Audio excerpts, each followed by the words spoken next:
దేశవ్యాప్తంగా పీఎం కిసాన్ సమ్మాన్ నిధి 22వ విడతకు సంబంధించి కేంద్ర ప్రభుత్వం సన్నాహాలైతే చేస్తుంది.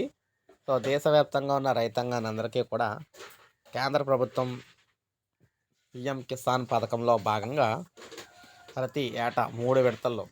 6,000 అయితే జమ చేస్తూ వస్తుంది. ఇందులో భాగంగా ఇప్పటివరకు 21 విడతలైతే జమ చేయడం అయితే జరిగిందనమాట.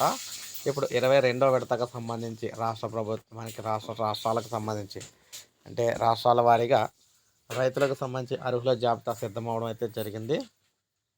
వాటికి సంబంధించి మనకి ఈ 22వ విడత నిధులైతే ఫిబ్రవరి మొదటి వారంలో విడుదలవుతాయని చెప్పేసి చెప్తూ ఉన్నారనమాట. దాదాపు 10 కోట్ల మంది రైతుల ఖాతాలకు ఈ డబ్బులైతే జమ అవుతాయని చెప్పేసి కేంద్ర ప్రభుత్వం అయితే తెలియజేసింది. ఇందులో భాగంగా ఫిబ్రవరి మొదటి వారంలో ఈ 22వ విడత ఏదైతే పీఎం కిసాన్కి సంబంధించి 22వ విడత ఉందో ఈ డబ్బులైతే వస్తాయని చెప్పేసి అఫీషియల్గా తెలియజేయడం అయితే జరిగింది. సో, ఇది మనకి పీఎం కిసాన్ పథకానికి సంబంధించి రైతులు ఎదురు చూస్తున్న డబ్బులకు సంబంధించి తాజా సమాచారం అనమాట.